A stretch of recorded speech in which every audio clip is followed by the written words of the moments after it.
Hey everyone. Tonight we're slipping quietly into a place you probably wouldn't survive. And yet here you are, brushing your fingers along walls, so cold they feel alive, like they're breathing against your skin. You step into the Tower of London, and it's not the neat tourist site you've seen in guidebooks. It's darker, slick with damp, the smell of centuries pressed tight into mortar. You're not walking past a cheerful Beefeater with a rehearsed joke. You're the prisoner now, and you're not sure if this night will be your first, your last, or one of 1,000 that all blur into each other until you forget what season it is. You catch yourself listening, really listening to the silence, except it's not silence. It's the echo of whispers trapped in these stones, as though the tower refuses to let go of the voices it swallowed. And that's when you notice the carvings. Thin scratches, looping letters, desperate prayers dug in with spoons, fingernails, anything sharp enough to bleed memory into stone. You lean close, and one name catches your eye. It belonged to a boy barely old enough to hold a sword, and yet here it is, still etched like he expected you, hundreds of years later, to read it. And maybe that's survival, right? Outlasting your body, leaving something that keeps whispering long after your lungs are dust. The air feels tight, like the tower doesn't want you to know this, but you stay, because that's the hook of history. It drags you in when you least expect it. You pass a cell barely bigger than your closet, and you imagine yourself locked inside, with nothing but a single candle, and the steady drip of water somewhere in the dark. It smells of wet straw, mold, and fear that's been stored like wine. You breathe in, and it's not pleasant, but it's heavy with reality. This is how survival smelled. Some prisoners counted scratches on the wall to mark days, though it's likely they got it wrong after the second week. Others traced the shape of letters on their skin, reciting psalms until their lips cracked. Odd rituals filled the hours, kissing. A stone for luck, tying a thread around a finger and promising not to untie it until freedom came. You might laugh now, but in here, those small actions were lifelines. Remember that time you couldn't fall asleep and started counting sheep until you lost track? Same thing. Only here, counting meant clinging to sanity. Your stomach clenches as you picture food arriving. If you can call it that bread that crumbled like ash. Meat that smelled older than the guard delivering it. Water that was never clear. Survival meant eating anyway, praying your body could resist whatever poison might be hiding inside. Sometimes pigeons landed on the narrow ledges of high windows, and desperate prisoners learned to catch them. Imagine roasting pigeon on a candle flame. It probably tasted like burnt socks, but you'd eat every bite if it kept you one more day alive. And historians still debate whether guards turned a blind eye out of pity, or because they were bribed with promises scratched into scraps of paper dot. As you move deeper, the silence breaks with the faint sound of wind pushing against arrow slits. And you swear it sounds like sighs.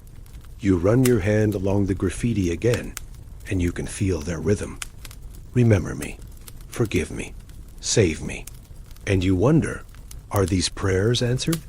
Or is the tower itself the God that keeps them forever unanswered? There's something unnerving about standing in the exact spot where someone else gave up hope, where someone else pressed their forehead against cold stone and whispered the last thought they'd ever have. That thought lingers here, sticky as cobweb dot. But before you panic, let me remind you. So before you get comfortable, take a moment to like the video and subscribe, but only if you really like what I'm doing here. And since I love knowing where this strange midnight club of ours gathers from, tell me in the comments where you're watching from and what time it is for you right now. Maybe you're curled in bed in Los Angeles. Maybe you're on a night shift in Manila. Or maybe you're listening at 3 a.m. in a small town that nobody ever Googles. Wherever you are, you're here now, trapped with me in these walls. The stones seem to press closer, the air tighter, but you're hooked, aren't you? That's the funny thing about history. It isn't always about kings and crowns. Sometimes it's about the boy who scratched his name into the wall, hoping someone would notice centuries later. And tonight, that someone is you. So let's not waste the moment. Now, turn down the lights, turn on the fan to some soothing music, and let's get going tonight. You're still inside, and the cell presses closer the longer you stand in it, as if the tower is testing how long you'll last before you start. Clawing at the walls. Survival here wasn't about sword fights or dramatic rescues. It was about waiting, endlessly waiting, and finding a way not to lose your mind while the hours slipped by like slow dripping water. Imagine lying on straw, so thin it feels like the ground itself, staring at a ceiling you can barely see, and realizing that the hardest battle is against boredom. You start to understand why prisoners invented rituals, why they whispered the same prayers over and over until the words became background noise like a broken radio. You rub a pebble between your fingers until it's smooth as glass, or you stack crumbs of bread in tiny towers until a rat steals them away. These weren't games for fun. They were weapons against despair. Odd details pop up in old accounts. One prisoner spent hours training a spider to crawl across the same patch of wall. Another scratched a makeshift chessboard into the floor, carving pawns out of candle wax. You'd think this sounds absurd, but when each day stretches into a year, even a spider becomes your best friend. And if you think training a spider sounds pointless, remember the last time you scrolled endlessly through cat videos just to pass 10 minutes. Same energy, different stakes. The tower's silence made things worse, because silence here wasn't empty. It pressed down on you until you heard your own heartbeat like a drum, until you jumped at the scratch of a rat in the straw. Some prisoners talked to themselves, creating entire conversations with imaginary friends. Others recited their family trees over and over, terrified they'd forget the sound of their mother's name. Historians still debate whether this obsessive repetition was madness creeping in or clever mental survival, because repeating something, even nonsense, meant your brain stayed moving like a hamster on its wheel. And yes, one prisoner actually scratched a wheel into the wall and pretended to spin it each morning, as if turning fate in his favor. You picture yourself doing that, smiling at your own joke, because what else is left but to laugh? When you've been waiting so long you've forgotten what you're waiting for. You imagine the guards outside the cell, boots heavy on the stone, keys rattling, the faint sound of laughter that never belonged to you. That laughter was poison. It reminded prisoners of a world beyond their cell, a world where time wasn't frozen. So how did they endure it? By reshaping waiting into its own strange rhythm. One day you count bricks, the next day you invent a song using the drip of water as percussion, and by the third day you rehearse speeches to an invisible audience, imagining yourself free, standing before a king who miraculously pardons you because your words are too clever to ignore. Waiting turned prisoners into playwrights, philosophers, even comedians. You know that feeling when you've been stuck in traffic so long you start narrating your life out loud, pretending you're in a documentary? Same thing. Except here, if you stop narrating, you sink. Some prisoners even turned waiting into rebellion. They scratched satire onto the walls, mocking their captors, knowing the jokes might never be read. One man famously carved a crude cartoon of a guard's nose so enormous it took up half the stone. The odd detail? The guard left it there. Maybe he found it funny, or maybe he thought erasing it gave the prisoner too much dignity. You imagine that guard smirking every time he walked by, the prisoner grinning back in his imagination. Humor was a survival tool, even if no one laughed out loud. That's your third joke tonight, and yes, it's a nose joke low-hanging fruit. But prisoners didn't have the luxury of witty material either. The waiting also meant you replayed. Memories like old films, rewinding and pausing them, until they became sharper than the world outside.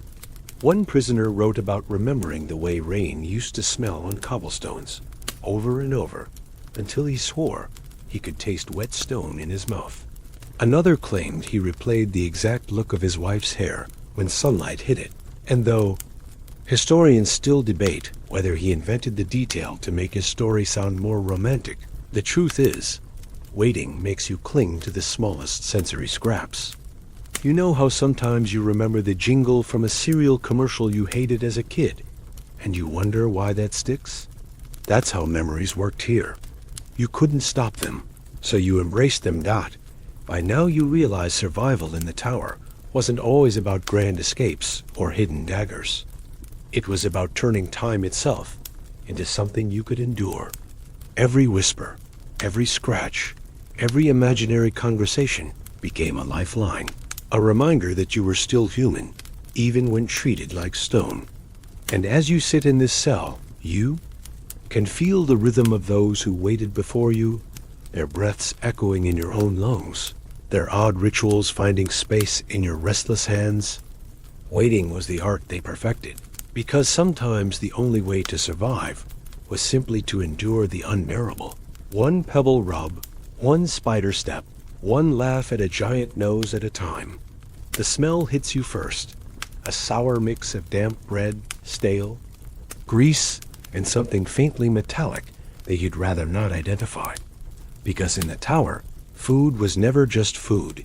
It was survival, betrayal, or sometimes both at once. Imagine a wooden tray sliding through the bars with bread that crumbles in your hands like chalk, meat slick with a greenish sheen, and water so cloudy you hesitate before sipping, wondering if this will be the meal that saves you or the one. That kills you. Survival meant eating anyway, because hunger chewed deeper than fear. Prisoners learned quickly to sniff for rancid fat, to trade scraps with guards for cleaner portions, or to tuck away crumbs for the desperate hour when nothing else remained. Odd details creep into accounts. One woman reportedly kept a crust, hidden in her sleeve for 3 months, gnawing at it like a mouse when the nights grew too long, while another smuggled tiny herbs in the hem of her dress, sprinkling them into her stew to mask the taste of rot. You imagine chewing that crust, dry and tasteless, yet sweeter than any feast, simply because it kept your ribs from showing through your skin. And when the guards grew cruel, or when politics demanded it, food became a weapon. Dishes laced with poison slipped in quietly, and more than one prisoner stared suspiciously at a slice of pie, wondering whether to risk a bite. Historians still debate whether the infamous case of a nobleman keeling over after eating a pear was true or rumor, but either way, the message was clear. In the tower, the fork could be sharper than the sword, but food also carried hope. Pigeons fluttered in through cracks and narrow windows, and prisoners desperate for meat learned to trap them, snapping necks with quick fingers. Roasted over a candle flame, the flesh was stringy and tasted of soot, but it was protein, and in some cases, it carried more than calories, it carried messages. Imagine tying a scrap of parchment to a pigeon's leg, sending it fluttering out of the tower towards someone waiting beyond. That same bird might be dinner for another cellmate on another day, and you can't help laughing at the absurdity. One day messenger, the next day meat.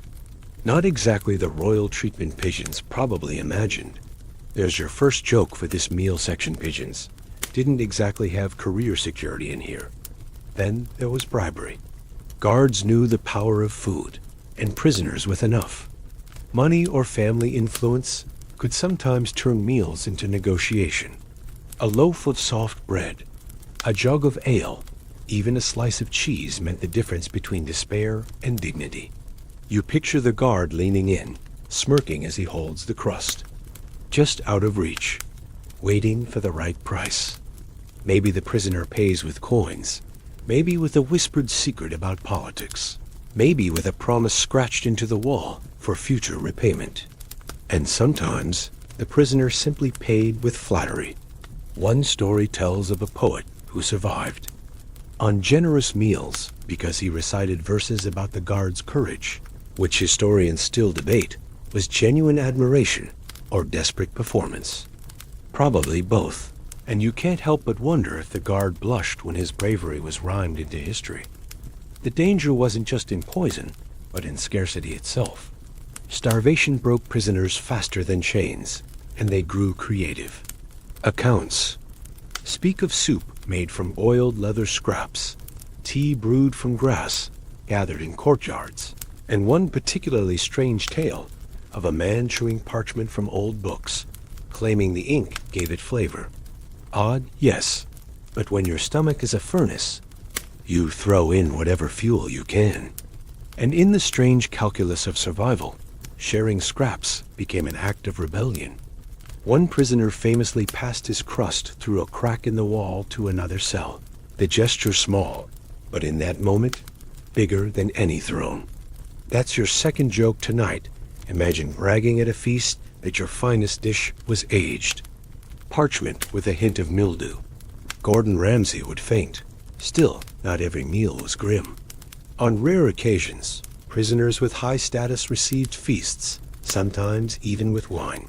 And you can imagine the strange cruelty of it being imprisoned.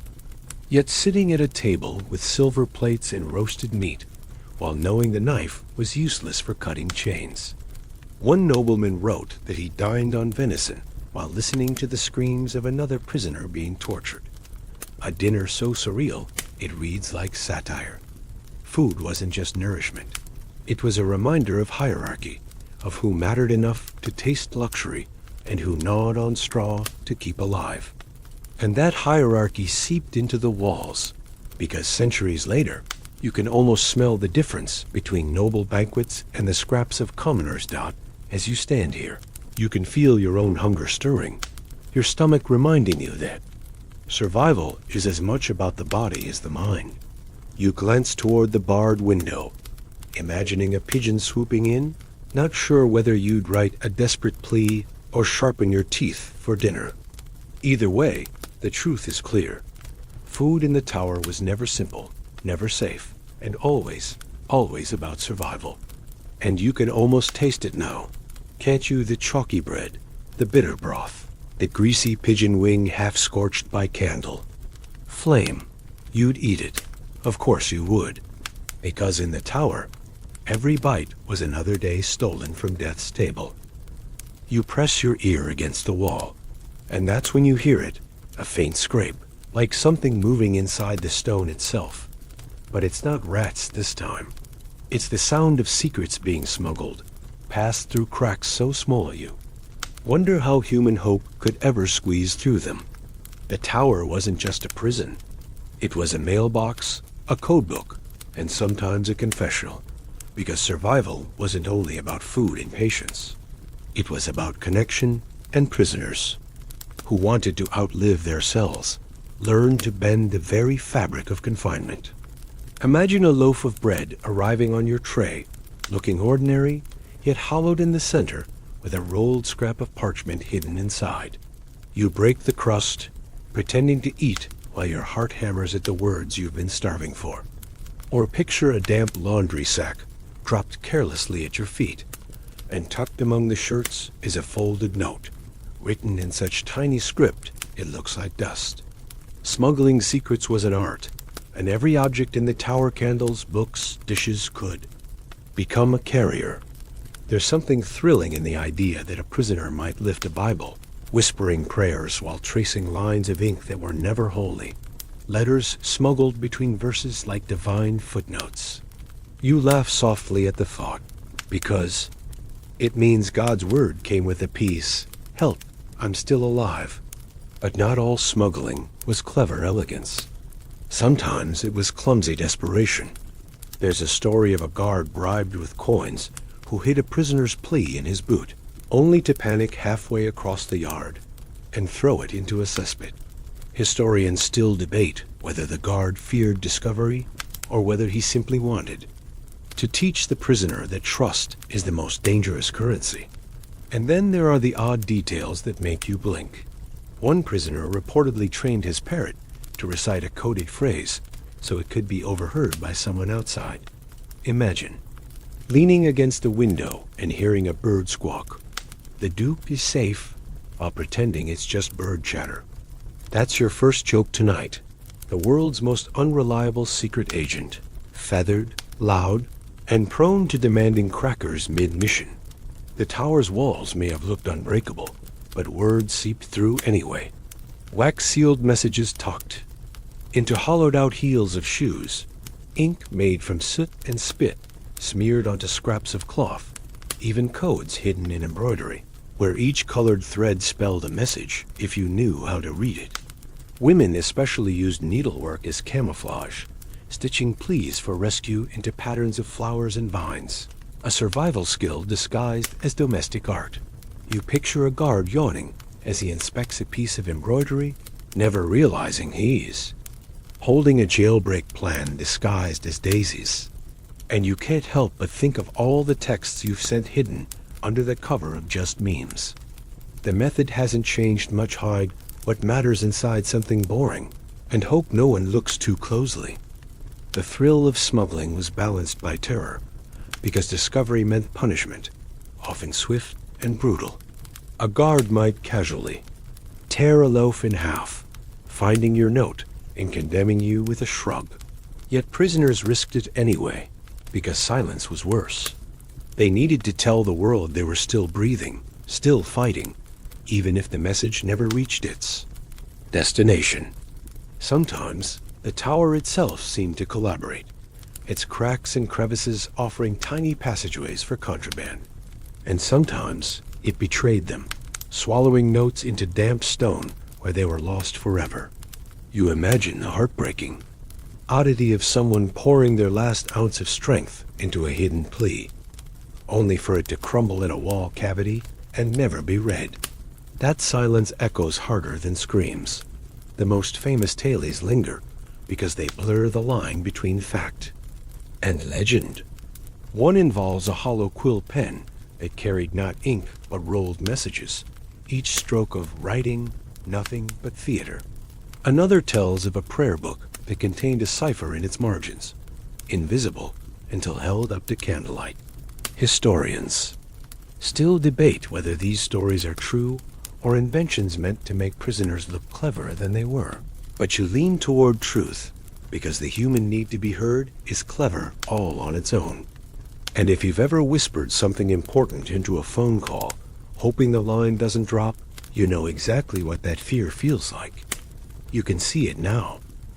A prisoner leaning against a cold wall, cradling a crust of bread that hides a letter, their fingers trembling as they pry it open.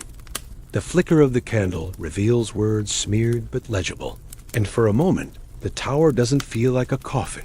It feels like a tunnel, narrow and faint, but leading somewhere. That's survival. It's not the note itself, but the hope. It represents the proof that you are not forgotten. And in that dim light, in that crumbling cell, you realize smuggling wasn't just about passing secrets. It was about smuggling a piece of yourself beyond the stone, daring to believe you could still exist out there, in the air, in the memory of someone waiting for you. You're sitting in the same cramped cell, and the silence feels heavier than chains pressing against your ears until you start to hear things that aren't really there. The Tower of London wasn't just a fortress. It was a cage for the mind, a place where silence became louder than screams, and where the battle wasn't only with hunger or cold, but with your own thoughts gnawing at you like rats in the straw. Imagine lying awake night after night, the drip of water ticking like a metronome, your brain desperate for sound, for conversation, for any proof that you still exist. Prisoners often describe silence as a second jailer, and in that silence, they built worlds out of memory, stories, told to no one but themselves. You picture a man whispering the same tale every evening, recounting how his village celebrated harvest, until the details blur, and he forgets whether it was his memory or one he invented just to keep his mind busy. And that's the truth of it. When silence bites too hard, you invent voices to bite back. Some prisoners spoke aloud to shadows, assigning names to patches of damp on the wall, conversing with them like neighbors. It sounds absurd, but if you've ever argued with your GPS or cursed at a lagging Wi-Fi signal, you already know how quickly the mind assigns life to the lifeless. Odd details survive in records. One prisoner supposedly spent years composing an epic poem entirely in his head, reciting it so often he could deliver thousands of lines from memory when released. Another carved an imaginary chessboard into the wall, playing both sides against himself for so long that he began accusing himself of cheating. Historians still debate whether these tales are exaggerations, but the essence holds. In silence, the mind builds elaborate theaters just to stay awake. And if you think that sounds ridiculous, remember the last time you replayed an argument in the shower, giving yourself new lines, new comebacks, entire conversations with someone who wasn't even there. Congratulations, you've been training for the tower. But silence wasn't always filled with imagination. Sometimes it gave birth to hallucination.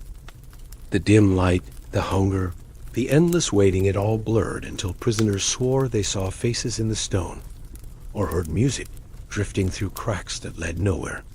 One story tells of a woman who swore she heard church bells ringing each night, though the nearest church was silent. Another claimed he saw his dead brother sitting at the end of the cell, nodding but never speaking. Were these visions divine comfort, or the slow slide into madness? Historians still debate, but inside the tower, the line between miracle and breakdown was thin as candle smoke. And here's your first joke tonight. Imagine explaining to a guard that your new cellmate is a ghost who cheats at cards. Silence also bred paranoia. Without voices to anchor them, prisoners often turned inward, suspecting betrayal in their own memories. Did they really say goodbye to their family that way? Did their allies out still remember them? Or had they been abandoned? The lack of confirmation gnawed worse than chains, because at least chains were real. That's why some prisoners scratched endless repetitions of their names into walls and anchor, proof that they hadn't dissolved into nothing.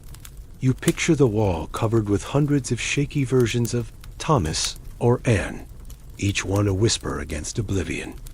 And you know exactly what that feels like, because you've probably checked your phone for a message that never came, refreshing again and again just to remind yourself you still exist to someone. Yet within this suffocating silence, survival often bloomed from memory. Prisoners recited Bible verses, family stories, even entire recipe books, just to keep the rhythm of language alive. One prisoner supposedly reconstructed his family tree back 5 generations, repeating names nightly like a litany, terrified he would forget who he came from. Another claimed to recall the exact sequence of streets in his hometown, tracing them in the air with his finger, turning his cell into a phantom map. Oddly enough, this practice saved some from despair, because silence could become a stage where memory was both actor and audience. And here's your second joke. Imagine bragging that your one-man show had a sold-out audience every night, but the tickets were all in your head. But silence wasn't always the enemy. It could also be weaponized. Some prisoners deliberately embraced it, retreating so deeply into themselves that guards described them as statues. They refused to speak, refused to react, refused to give their captors the satisfaction of breaking them. One story tells of a prisoner who remained so silent that his guard, unnerved, begged him to say something. He never did, and in that refusal, he won a strange victory. Silence became defiance, a survival strategy that turned emptiness into armor. Historians still debate whether this stoicism was strength or surrender, but perhaps that's the point. It kept him alive, and that was enough. You sit in the cell and feel it now. The silence pressing, stretching, warping. You imagine filling it with a story, with laughter, with a name scratched over and over again. You wonder how long you'd last before you started talking to shadows or hearing bells in the night. And maybe that's the most haunting truth of all silence, was the tower's cruelest guard, but also its most loyal companion. It's still here now, waiting for you, ready to whisper back whatever you dare to imagine. You lean closer to the wall, and that's when you notice a faint groove that doesn't look like the others. A scratch too deliberate to be graffiti. It runs downward at an angle, disappearing into the floor, and you realize it isn't just a mark, it's the ghost of a plan. Because in the tower, survival wasn't only about waiting or praying. It was about scheming, dreaming, and sometimes actually trying to escape, even when the odds were laughably against you.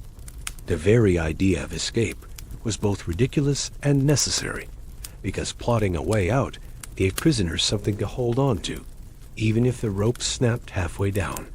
Imagine tying bed linens into a makeshift ladder, heart pounding as you test, each knot, wondering whether it will hold your weight or betray you halfway through the night. Some prisoners actually tried this, climbing out of narrow windows and dangling above stone courtyards, only to crash before freedom.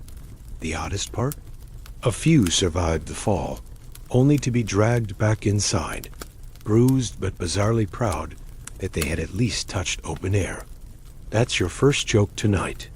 Escape attempt number 1 ends with you lying on the ground, explaining to the guards that you are just checking the weather. But not all plans were clumsy. Some were downright ingenious. There are tales of tunnels dug with spoons, walls slowly chipped away behind layers of plaster that prisoners cleverly patched after each night's work. One group supposedly smuggled in rope by disguising it as laundry lines, carefully weaving it strand by strand until they had enough length to scale the outer wall. And yet, the tower itself seemed to enjoy mocking such efforts. Its moats and guards and heavy gates turning every clever trick into another cruel joke. Historians still debate whether many of these escapes ever truly happened or were exaggerated into legends. But even the rumors mattered, because rumors meant hope. And hope, however faint, was a survival tool sharper than any chisel.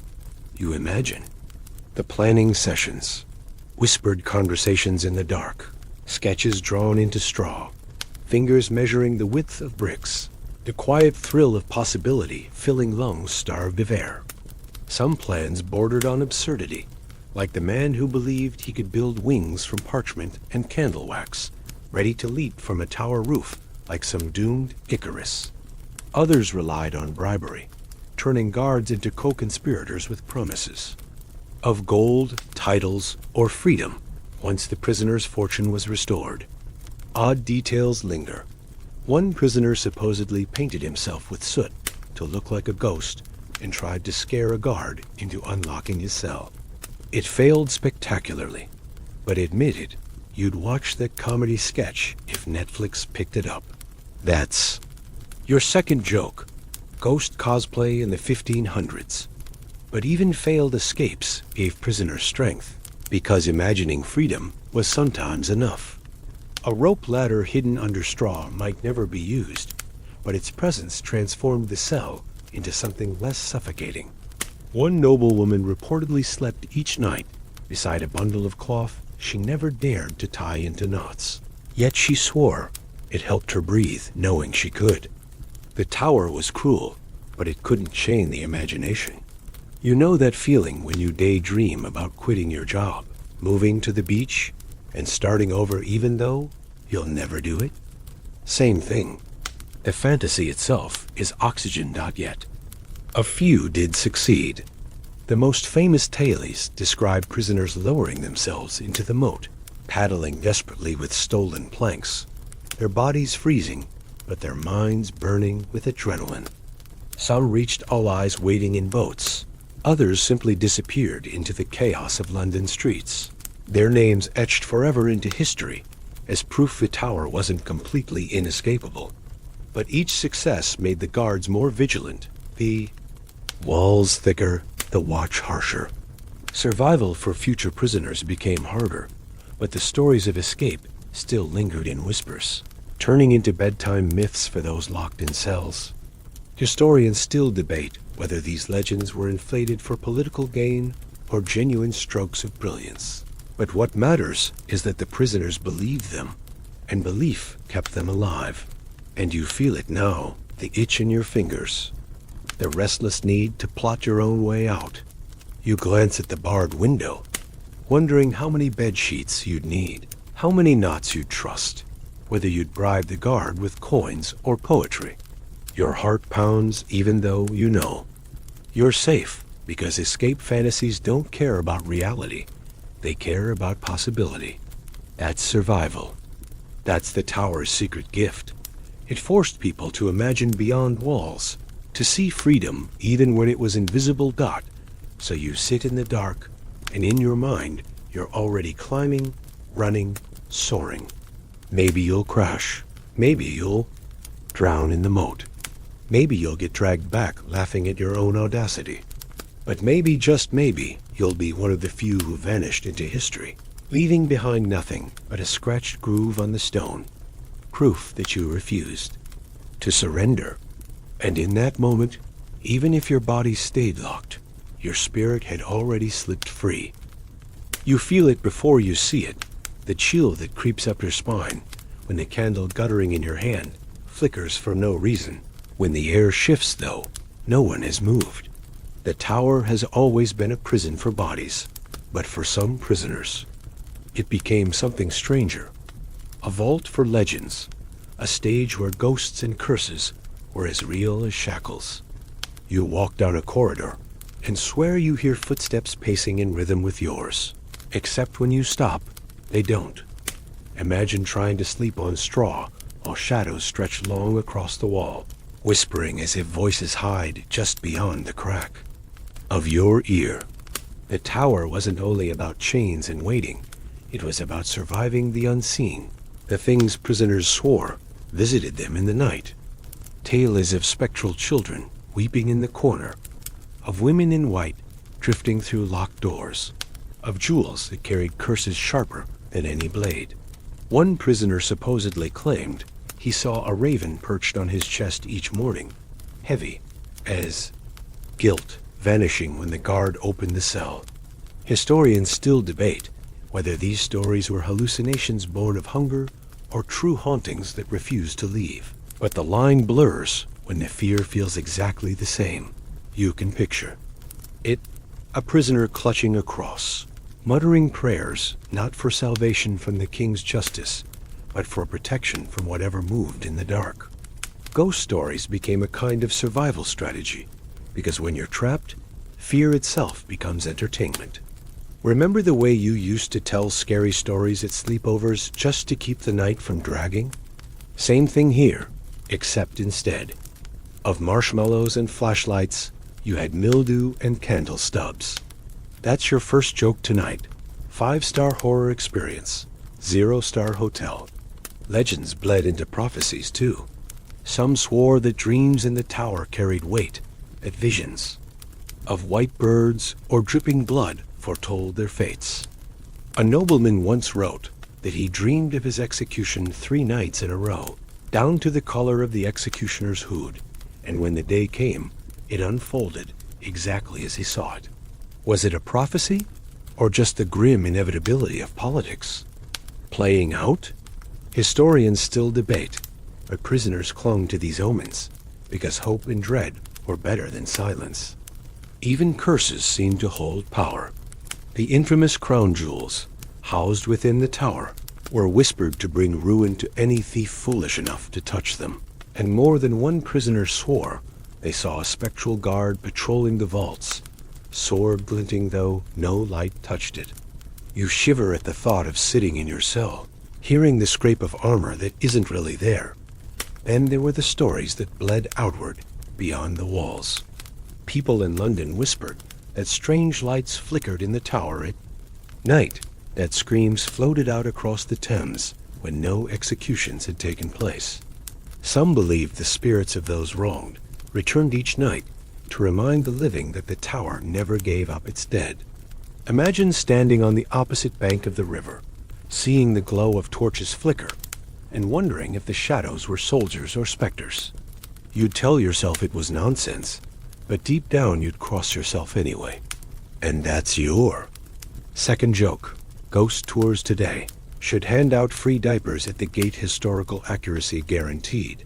But for prisoners inside, these tailies weren't entertainment. They were lifelines.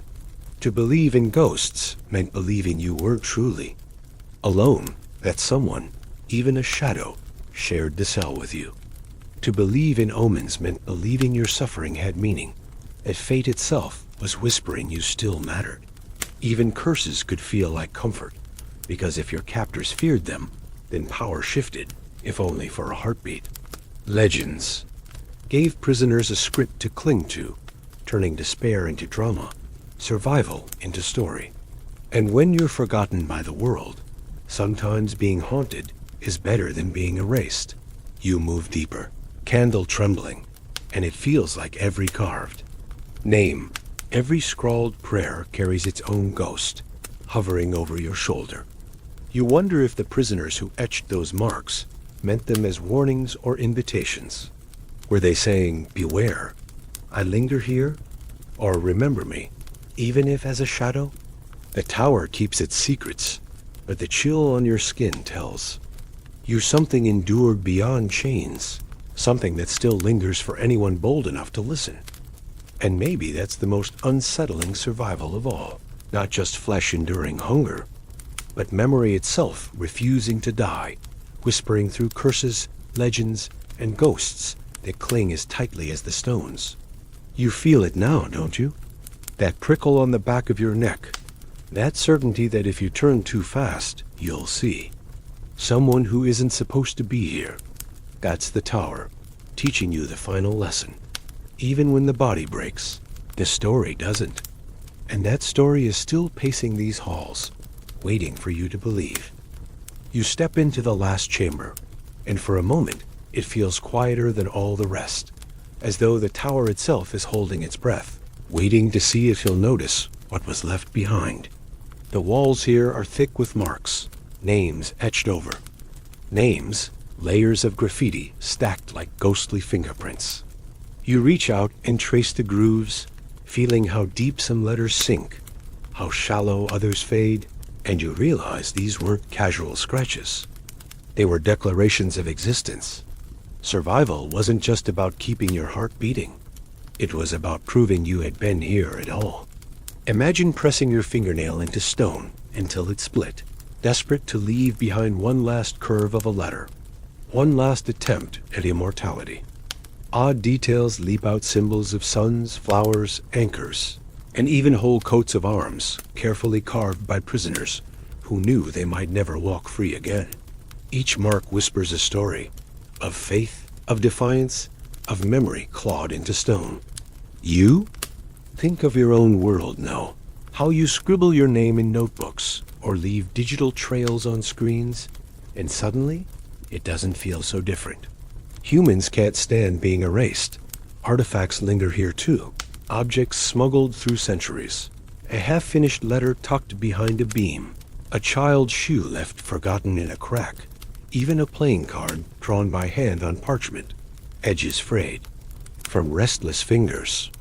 These remnants tell you that survival stretched beyond breath. It reached into creativity, into the will to keep shaping the world, even when the world shrank to four damp walls. One prisoner stitched a tiny tapestry, not for comfort, but for testimony. Each thread a reminder that their hands still worked, that they still mattered. Historians still debate whether these scraps were meant as rebellion, memorial, or symbol. Distraction. But you can feel in your bones that they were all three.